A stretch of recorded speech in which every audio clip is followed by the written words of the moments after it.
नमस्कार विद्यार्थी मित्रांनो, स्टडी फ्लो कोर्सेसमध्ये आपलं पुन्हा एकदा सर्वांचं स्वागत आहे. तर मित्रांनो, आज आपण एक सर्टिफिकेशन कोर्स बद्दल पाहणार आहोत जो तुम्ही 10वी नंतर परस्यू करू शकता. जर नुकतीच तुमची 10वी झालेली आहे आणि जर तुम्हाला इंग्लिश शिकण्याची इच्छा आहे, इंग्लिशमध्ये स्किल्स डेव्हलप करायचे आहे, तर तुमच्यासाठी आहे सर्टिफिकेशन इन स्पोकन इंग्लिश.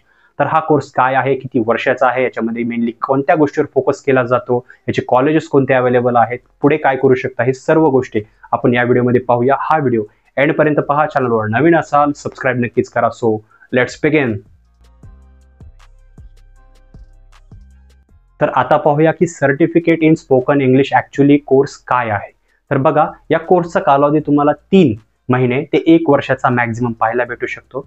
नवीन विद्यार्थ्यांवर याच्यासाठी फोकस केला जातो. जे विद्यार्थी 10वी पास आउट आहेत, जर तुमची इंग्लिश चांगली आहे तर तुम्हाला हे कोर्स करायची गरज नाही. पण तुम्हाला एक सर्टिफिकेट पाहिजे आहे आणि तुम्हाला तुमचे इंग्लिशचे स्किल्स जसं लर्निंग, रायटिंग, लिसनिंग, हे जर तुम्हाला स्किल्स वाढवायचे असतील इंग्लिशमध्ये, ह्या लँग्वेजवर जास्त फोकस आहे कारण त्याचाच कोर्स आहे, तर तुम्ही या कोर्सला परस्यू करू शकता. मेनली याच्यामध्ये ह्या लर्निंग, लिसनिंग, रायटिंग, रीडिंग या गोष्टींवर फोकस केला जातो.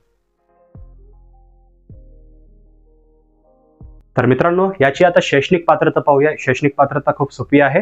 याच्यासाठी तुम्ही 10वी पास आउट असणे गरजेचे आहे. तुमची 12वी जरी झालेली असेल तरी करू शकता, पण मिनिमम जे आहे ते 10वी पास आउट असणे गरजेचे आहे. पण 10वी मध्ये तुम्हाला मिनिमम सर्व विषयांमध्ये 50% म्हणजे 10वीला तुम्हाला 50% मार्क्स असणे गरजेचे आहे आणि प्रत्येक विषय हे पास आउट असणे याच्यामध्ये गरजेचे आहे. काही इन्स्टिट्यूटमध्ये डायरेक्टली तुम्हाला तुमच्या मार्क्सच्या बेसिसवर तुम्हाला कमी जरी असतील तरी मिळतं, पण मोस्ट ऑफ जे रिकॉग्नाइज्ड जे कोर्स प्रोव्हायडर्स आहेत तर तिथे तुम्हाला जे इन्स्टिट्यूट आहे तर तिथे तुम्हाला 50% मिनिमम मार्क्स हा क्रायटेरिया ठेवला जातो. तर मित्रांनो, आता पाहूया की याची ऍडमिशन प्रोसेस काय आहे.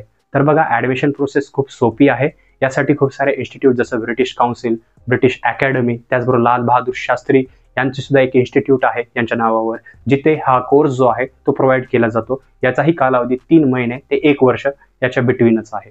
तर हा कोर्स करण्यासाठी सिंपल तुम्हाला 10th पास असणे गरजेचे आहे. यासाठी एलिजिबल क्रायटेरिया हे जे इन्स्टिट्यूट मी तुम्हाला सांगितले इथे 50% आहे, पण महाराष्ट्रामधले किंवा जे तुमचे लोकल्स आहेत किंवा जवळ तुमच्या आसपास याच्यासाठी कोणताही क्रायटेरिया पाहिला जात नाही, कारण हा सर्टिफिकेशन कोर्स आहे. 10वी झाल्यानंतर इमिडिएट तुम्ही जे तुमचे सुट्ट्या वगैरे असतील, तुम्हाला ज्यावेळेस उन्हाळ्याच्या सुट्ट्या वगैरे असतात किंवा तुम्हाला टाइम असेल तर तुम्ही हा कोर्स परस्यू करू शकता. तुमचे इंग्लिशचे स्किल सुधारू शकता, ॲज वेल ॲज हे हायर स्टडीजमध्ये सुद्धा युजफुल आहे खूप साऱ्या गोष्टींमध्ये. ते आपण पुढे पाहणार आहोत. तर याचा कालावधीबद्दल मी ऑलरेडी सांगितलेलं आहे. 3 महिने मिनिमम ते मॅक्झिमम 1 वर्षाचा कालावधी आहे. खूप सारे इन्स्टिट्यूट आहेत जे हे कोर्स ऑफर करतात.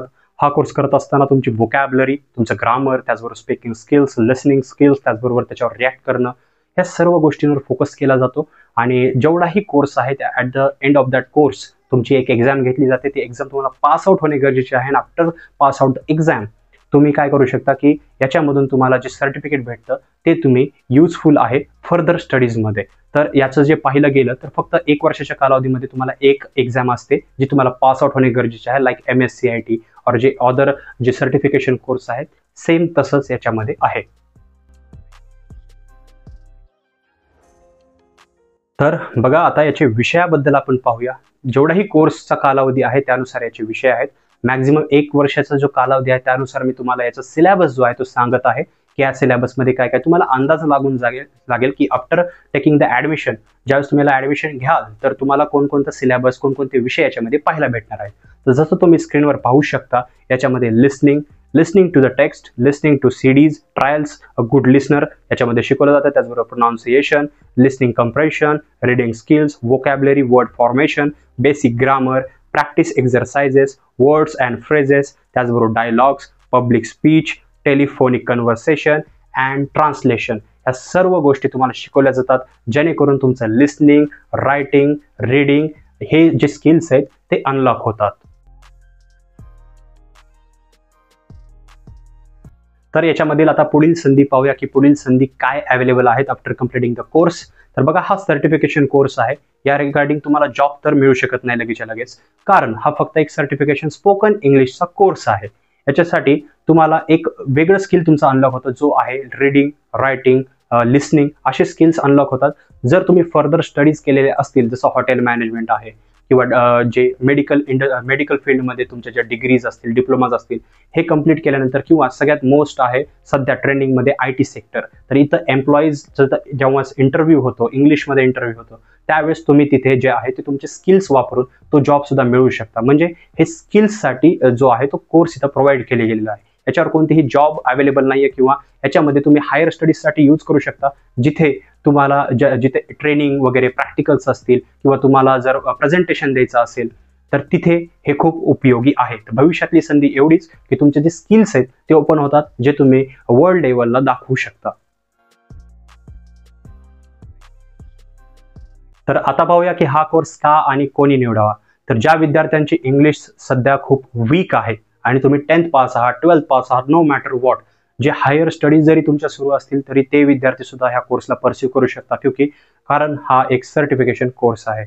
यामध्ये तुम्ही जे तुमचे स्किल्स आहेत ते अनलॉक करू शकता. आता तुम्ही असे विद्यार्थी असाल की इंग्लिश वीक आहे, तर तुम्ही हे नक्कीच तुम्हाला स्वतःला रिकमेंड केलं पाहिजे. तुम्ही याच्याबद्दल विचार केला पाहिजे, कारण 1 वर्षाच्या आतमध्येच तुमच्या याच्यामध्ये खूप साऱ्या गोष्टींवर जे आहे ते फोकस केलं जातं.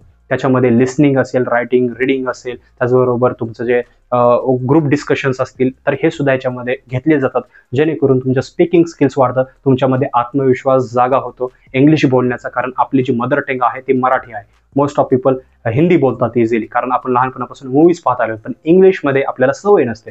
त्यामुळे तुम्ही हा जर कोर्स केला तर तुमचे जे स्पीकिंग स्किल्स आहेत ते अनलॉक होतात. तर मित्रांनो, हा होता व्हिडिओ या कोर्स रिगार्डिंग. याच्याबद्दल काही जरी क्वेश्चन्स असतील तर तुम्ही कॉमेंट सेक्शनमध्ये विचारू शकता. व्हिडिओ जर आवडला असेल तर लाईक करा, शेअर करा, चॅनलला सबस्क्राईब करा. याबद्दल डिटेल्ड माहिती वाचायची असेल तर डिस्क्रिप्शनमध्ये मी लिंक दिलेली आहे, तिथे क्लिक करून तुम्ही याबद्दल रीड करू शकता. So thanks for watching.